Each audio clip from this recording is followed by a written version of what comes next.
Hey, this is Zachlog the Great, and I am here tonight with my friend Nate. Yep. And Travis. Do I have Travis? I think you're muted. He is here. He'll be back in a moment. Hello, everyone. Can you hear me now? Yes. I'm here with Nate and Travis, and we are getting together tonight to talk about Rudyard Kipling's poem "Eddi's Service," um, which Travis has volunteered to read for us tonight. Before we get to that, I did want to say, if you like my work, if you like my channel, if you'd like to support me, you can do that via subscribestar.com/zachlog-the-great. And you can find the link in the show description. And having said that, I'm going to put the poem up on the screen. And let's see. Yeah, there we go. And hand it off to Travis for a moment. Okay. Eddi's service. Eddi, priest of St. Wilfrid, in his chapel at Manhood End, ordered a midnight service for such as cared to attend. But the Saxons were keeping Christmas, and the night was stormy as well. Nobody came to service, though Eddi rang the bell. Wicked weather for walking, said Eddi of Manhood End, but I must go on with the service for such as care to attend. The altar lamps were lighted, an old marsh donkey came, bold as a guest invited, and stared at the guttering flame. The storm beat on at the windows, the water splashed on the floor, and a wet, yoke-weary bullock pushed in through the open door. How do I know what is greatest? How do I know what is least? That is my father's business, said Eddi, Wilfrid's beast. Yeah, said Eddi, Wilfrid's priest. But three are gathered together. Listen to me and attend. I bring good news, my brethren, said Eddi of Manhood End. And he told the ox of a manger and a stall in Bethlehem, and he spoke to the ass of a rider that rode to Jerusalem. They steamed and dripped in the chancel, they listened and never stirred, while just as though they were bishops, Eddi preached them the word. Till the gale blew off on the marshes, and the windows showed the day, and the ox and the ass together wheeled and clattered away. And when the Saxons mocked him, said Eddi of Manhood End, I dare not shut his chapel on such as care to attend. Okay. Thank you, Travis. Yes. Get that off the screen, which I have at least once recently failed to do for a while. Okay. Nate. Would you like to start in with your first thoughts about this one? I love that. Because I love the humility of service there, and that he is not going to be, offended. He's not going to be, Eddi here is not going to be offended. He's not going to be, grumbling. He's just going to go, huh. All right, I put on a service, and the Lord sent me a donkey and an ox. Let me tell them about their role in the eternal story, just like I would tell them, and just like I would tell a person about their role. And I'm like, okay, because if he's willing to, preach to literal animals and dumb beasts in his chapel, then he's not going to turn away the poorest of humans at the worst of times. And he's a pretty good priest.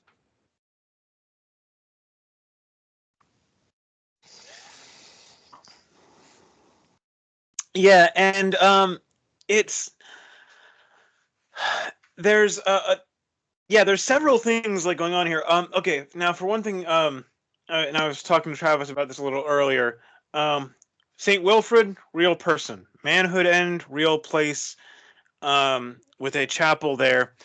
I didn't do like huge extensive research.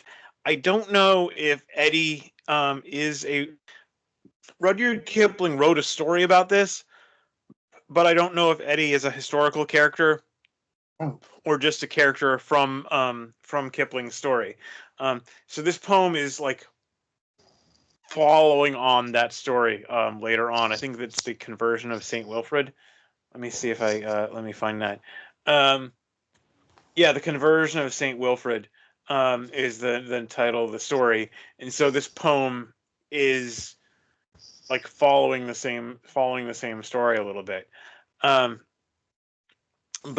yeah, so there's this was, insofar as it's connected to historical times, historical events. This is 7th or 8th century England. Is where this is, and Wilfrid was basically on a mission to convert this foreign tribe of the Saxons, and so that's part of where this comes from. And then, but yeah, just like, okay, well, this is what I've got, I'm going to do, I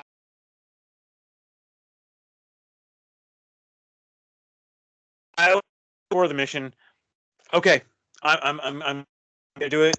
I'm gonna do my job, regardless of the apparent consequences, and that's like both in.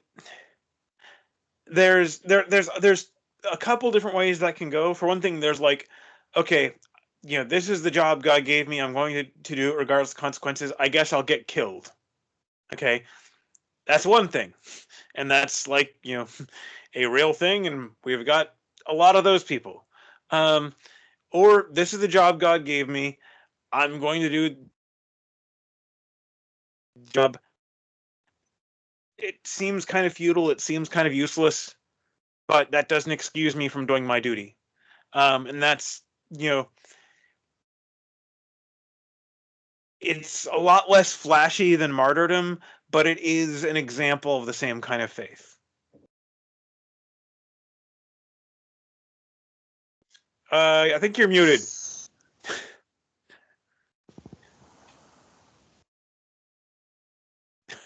I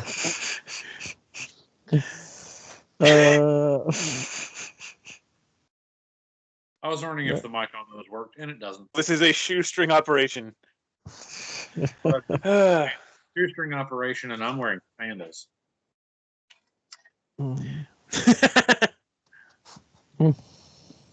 So anyway, but yeah, I think you're absolutely right, Sean. So let's go with that. But I think you're absolutely right. It shows a really great humility and a really great dedication. I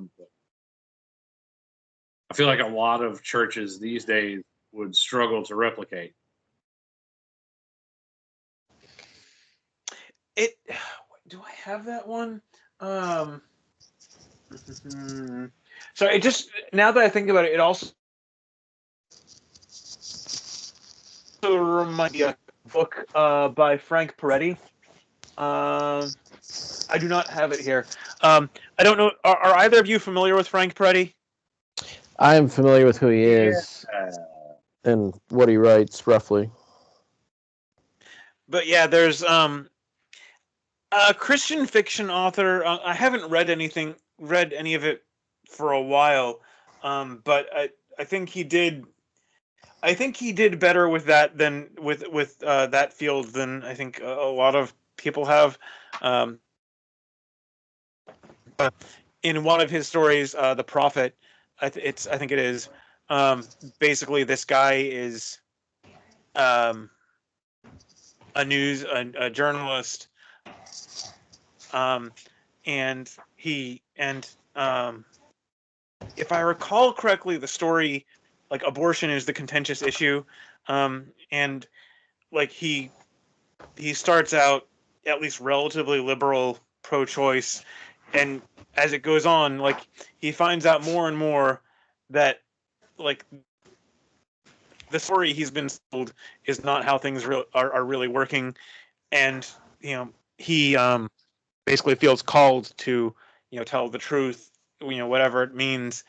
And I think part of the conclusion is him like reading a newscast, like telling what's actually going on, even though like all of basically he knows the cameras and everything is shut off. It's not going anywhere, but he's still going to do it. Like he's got this. I read that book, wonderful book, and he's got this sort of news manager that, like, as he's going on, he's watching her manipulate the running of the show because she had said he could present it if there was time, and he watched her going the whole way. She's manipulating him right off of being able to do it, and he just keeps on going. And I was like, that's pretty good. I also read that book when I was in school for journalism. It was like, I'd have been writing a story from prison the next day because I'd have beat the crap out of that lady. But I backhanded that woman so hard she became conservative. But yeah, I realized I wasn't a good role model. Also, I read This Present Darkness and Piercing the Darkness. Holy moly, those are fun. Those are good books. Yes, those two are right up here. It's been, like I said, it's been a while.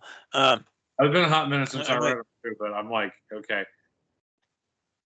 It's like the present darkness is about like the spiritual war for this little town.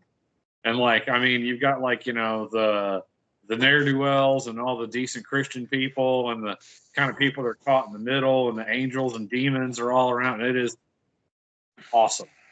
Really good read. Very fun. But so Travis, we have heard you read the poem. We have not yet heard you opine on the poem. So I was wondering in your research, so the Saxons were keeping Christmas. Does that mean that they celebrated Christmas just in a different way, still in a pagan form? Do you have any idea from your research? I was celebrating Yule at this point, not actually Christmas. Okay. Yeah, I was a little. The wording of the poem seems a little weird on that point, because it's like, okay, he's a Christian priest. They're keeping Christmas. They're not at his service. Like what? What's? So I'm thinking. I mean, they were Baptist. He's an Orthodox guy. I mean, right. This is the way these things go. But Presbyterians or some weirdness. Yeah, and I don't know. This may be unfair of me. I don't know why. And I think I did this in my my performance of the poem, but the priest here, like he's not like the character I have in mind. Like he's not like super bright. He's not like super charismatic. He's just like, okay, this is it. But like he is faithful, and like that's a good thing in itself. It would be better to be a faithful ordinary guy than to be a very intelligent and what is I don't know where. I feel like this is something C.S. Lewis said, but like supreme high great intelligence without Christianity would just make us more clever devils. And so like sounds like something Lewis would say.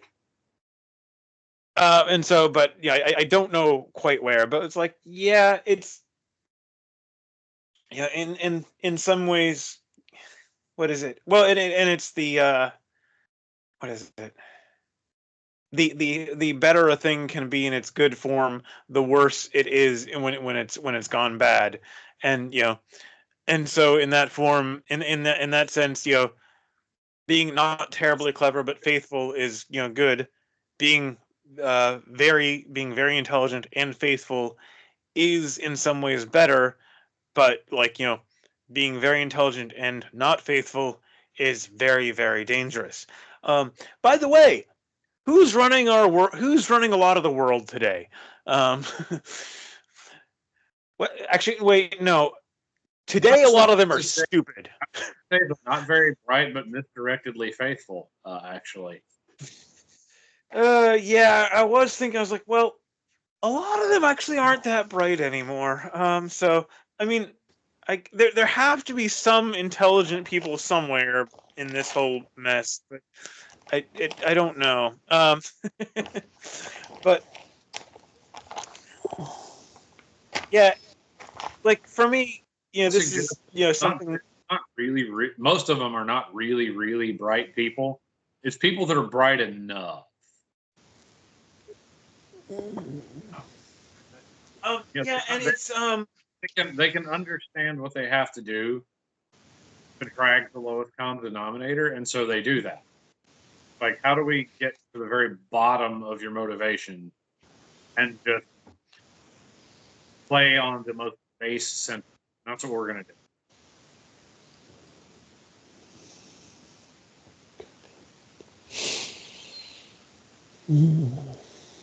But Eddi, I mean, we'll make an exception this time. I kind of imagine Eddi as like the sort of skinny, patchy, bearded, little friar. Like, I don't have a very flattering, mental sort of construction of him either. But at the same time, I like it. Yeah, that's the other thing. But you were saying like the people running things are not super intelligent, but they're smart enough. And there's actually something I've seen, and I think I have saved this as a bookmark on my computer or something. Which is the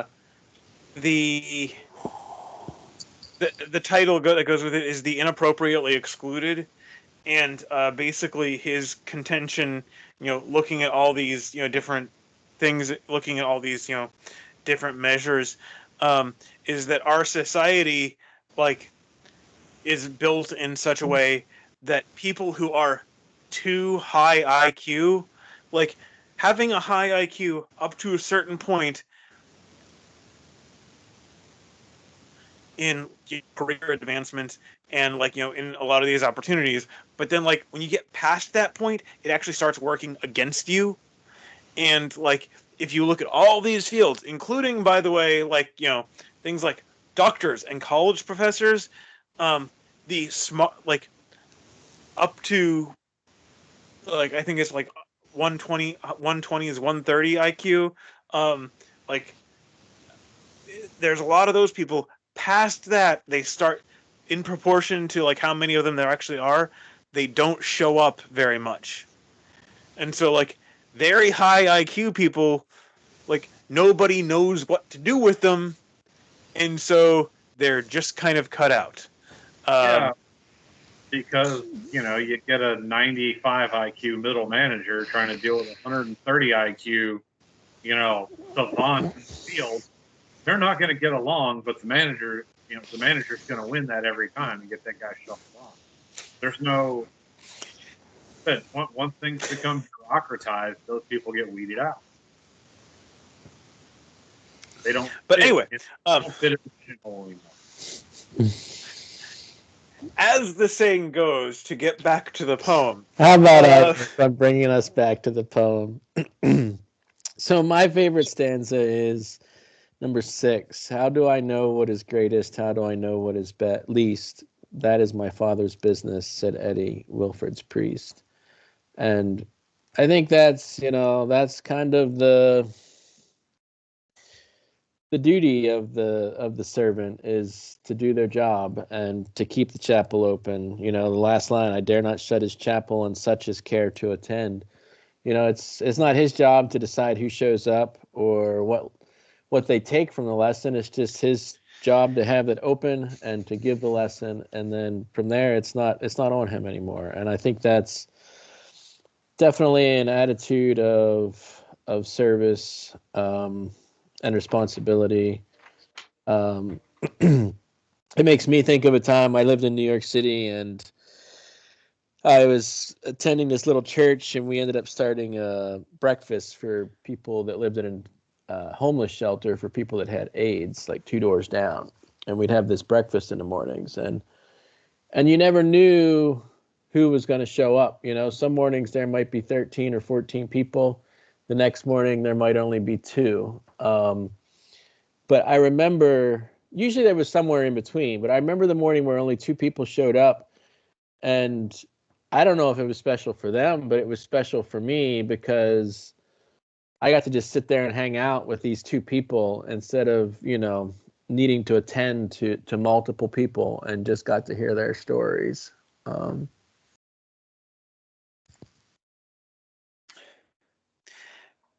Yeah, and it's the other thing with, well, let me see. How do I know his greatest? How do I know his least? That is my thought. Like, this is what God told me to do, and I don't know. Like, I don't know why. I don't know, like, what effect it is to have, but this is what God told me to do, so I'm going to go do this. This is what I'm called to do. And I'm not going to claim divine calling here in the same way, but I kind of this poem actually makes me kind of think about my YouTube channel. I don't have huge audience. I've been doing this for 8 years now. Actually, my first video was like, wow, you guys are kind of flipping out about Donald Trump being elected. That was my very first video. And so, but I don't have this huge big audience, and depending on what platform on which video site you go to, I might a lot of my videos might have like 10 views or like 50 views. But at the same time, if I will get feedback sometimes, like, thank you for doing this. This made a lot of sense to me. This helped me understand some things.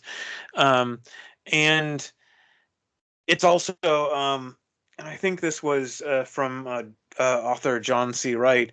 He said, you write a book, and maybe you don't sell a ton of copies. Maybe it's not this big success, but also maybe one person gets that book, and one little kid, and he reads it and absolutely falls in love with it, and he rereads it every single year, and it becomes a part of his life, and it helps him through tough times. And maybe that's enough. Maybe for that one person, that's enough to do the work of creating this book.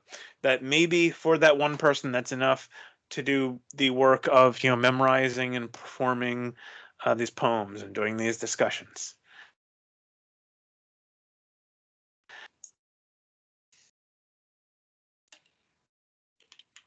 And that's the thing about it. That's the thing about a lot of things we do in faith too, is that very often, we're planting seeds that we're never going to see kind of soil they fell on. It's, hey, throw the seed. Somebody else is going to water it. Somebody else is going to harvest it. You plant the seed. You take the faith that you're told to take, and then walk on. Some things you're going to tend all the way to the crop. Great. It's wonderful to see the results. But ultimately, like Eddi here, don't know why, just had to do it. We trust that in doing our part, we've served God's plan, and well, we'll see the end in heaven, I guess. And the other thing, and I looked this up earlier. I had I remember the general idea, but I didn't have the reference. But in Luke 16:10, Jesus says, "Whoever can be trusted with very little can also be trusted with much, and whoever is dishonest with very little will also be dishonest with much." It's like, okay, or whoever is faithful in a small thing will be faithful with a great thing. And it's like, okay, this is all you've got. Are you going to do your best? Are you going to do what you're supposed to do? Or, look, it's this tiny, stupid little thing. Whatever. I'll half-ass it. Who cares?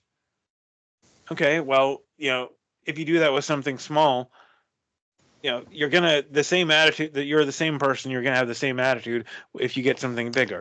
And by the way, if you do by some misfortune get something bigger, you're going to cause problems. So be be diligent wherever you are. He said, preaching to himself, who needs to learn this lesson. You have to keep on learning. It's like, yes, I already learned that. You're like, good, learn it again. Put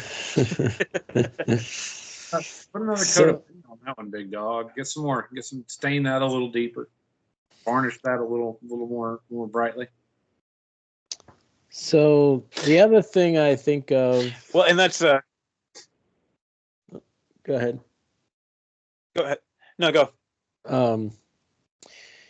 Is these Saxons are laughing at him, for doing this and opening it up for them. But you have to imagine that seeing him do this, day after day, week after week, opening it, even though no one's coming, has to have an effect on them, even if they're mocking him for having mass for an ass and a cow, that, he's gaining traction in their community, if he's there to convert.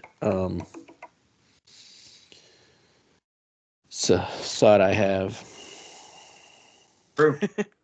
Well, and like your faithfulness, like I said, just said a minute ago, like faithfulness with small things, and like persistence when things don't make sense, like that is going to make an impression. That's going to change how people look at you. And you're going to at the very least get some measure of grudging respect from people if you just like, okay, this is what I'm supposed to do, I'm going to do it. However it turns out, I'm doing my duty. And yeah, you will make an impression. You will, at some point start to change how people look at you. And one day, it'd be a down and out Saxon, 9 horns deep in his mead, doesn't know where to go, and he's gonna be like, "Well, can't be worse than an ass," and walk in there and talk to Eddi, and Eddie's gonna say, "Let me tell you about a fella." And suddenly, you've got one pagan doing the greatest, most common tradition of pagans, which is converting to Christianity. Well, and the another thing, and someone already, I think Nate already commented on this a little bit, but like, it's also kind of an interesting feature of this poem. He talks to the ox, he talks to the donkey in their terms. He's like, okay, you're an ox. You know what? There were these other oxen, and they were in this stable in this town called Bethlehem 700 years ago. And those oxen got to see something amazing that had never happened before. And you talk to the donkey, and he's like, you're a donkey. You know what? For this brief span of time, a donkey was the center, was right next to the center of the universe. Okay? And so, like, you're a donkey. Guess what? Donkey pride, bud. And he like, okay, this is the message I'm supposed to deliver. This is the audience I have. How do I deliver this message to these people? Talk to people. You talk to people in their terms. It's a pretty important lesson. Yeah, I mean, Eddi has a skilled message. I was thinking about after my, my theory of the possible Saxon, and I realized that the best place where I love the name of this place, Manhood End, because that's where you find Jesus, is when you reach your human, like the end of your human capability. That's when you really turn to God, where you're like, okay, I'm I'm out. It's like I'm out of juice, out of options, and out of time. And God usually kind of shows up and be like, "Really now? Might we have a chat?" You're like, "Fine." Find God about 3 feet below the end of your rope. Well, yeah, and and like I said, Manhood End is a real place. It also has another name which I can't recall right now. But Kipling chose that name for this name for the place out of two options, and it's like there's a couple ways to look. You can look at it, and one, like, he's talking to animals. And it's like, oh, okay, well, what if people weren't around anymore, and what if man ended, and they were following on after us. That's one thing you could do with that name. And then also, not the common way we speak anymore, but another meaning of the word end is purpose, like final, the reason a thing is done, the end, and so what is the purpose of mankind? What is the reason we are here? It's to obey God. It's to do it's to do our duty by Him, regardless of the consequences. And so it's and so I think that fits this as well.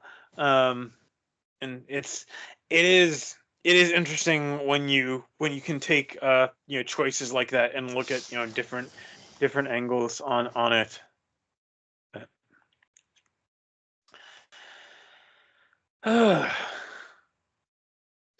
So, well,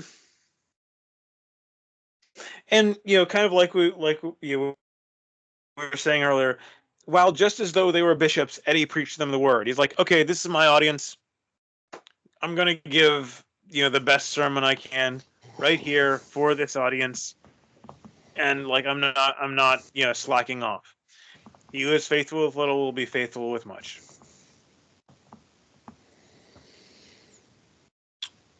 Well, and honestly, to be able to shift his message to the audience that well, he's got to be a pretty good speaker and have a pretty good knowledge and be able to, to be able to speak to the occasion. I mean, that's not an easy thing. Most people show up with a prepared lesson and, they're not going to adapt very much to what happens in that space.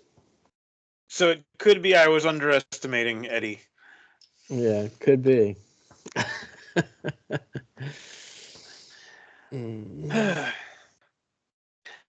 Well, I feel like I've said most of the things I wanted to say about this one here. Travis, how about you? Are there any last thoughts you wanted to put in here? No, I think I've said what I need to. Yeah, I think I'm good.